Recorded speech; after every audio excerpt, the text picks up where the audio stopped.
Hi friends and employees concerned. This video is for you. Professor Alan Noguera from Philippines, your leadership coach.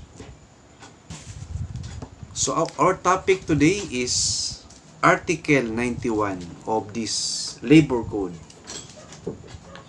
I believe this article is applicable to all employees concerned. So let me read the article. Rights to weekly rest day.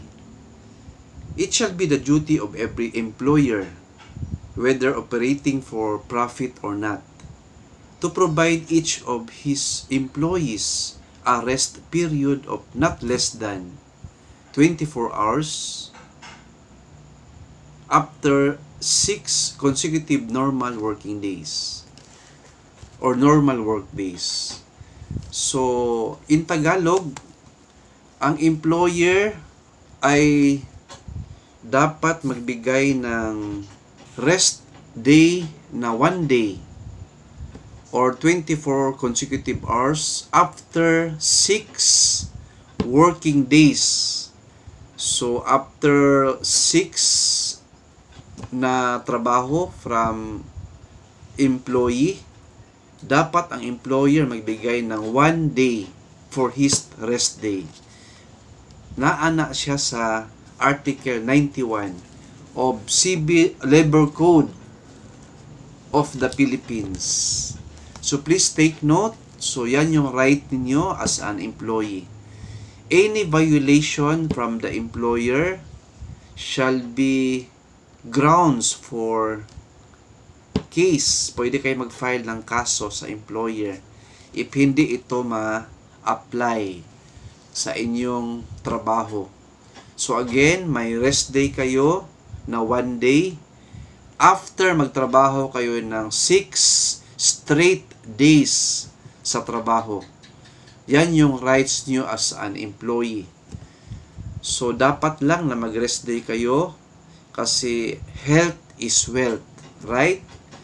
So hindi tayo pwede na ma-stress sa work. Kailangan may rest day kayo for 1 day.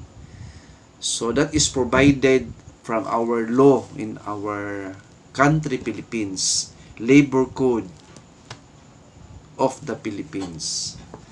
So letter B, under this article, the employer shall determine and schedule the weekly rest day of his employees subject to collective bargaining agreement and to such rules and regulations as the Secretary of Labor and Employment may provide. However, the employers shall respect the preference of employees as to their weekly rest day when such preference is based on religious grounds. So simply said in Tagalog, ang employer ang mag-decide kung kailan mag-rest day ang employee. So it could be Saturday, it could be Sunday, Monday, any day that the employer decided. Pero merong rights ang employee to request for his or her preferences na dapat Sabado lang kasi due to religious activities. So valid reason yan, and the employer should respect what the employee requested because of religious reasons.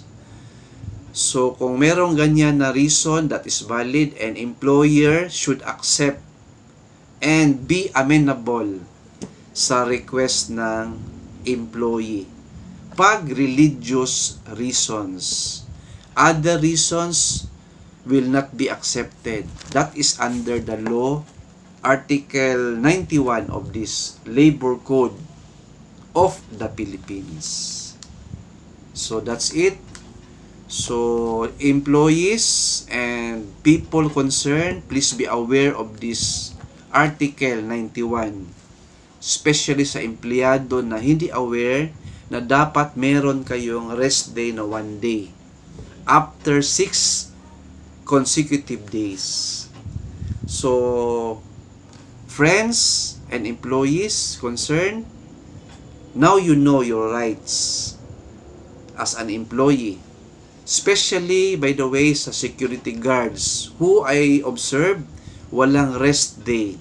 Security guards who are listening right now, be aware of this law or Article 91. So, pwede kayo mag-complain kung may violation ang employer ninyo. Okay? Thank you for watching and listening. 2 thumbs up.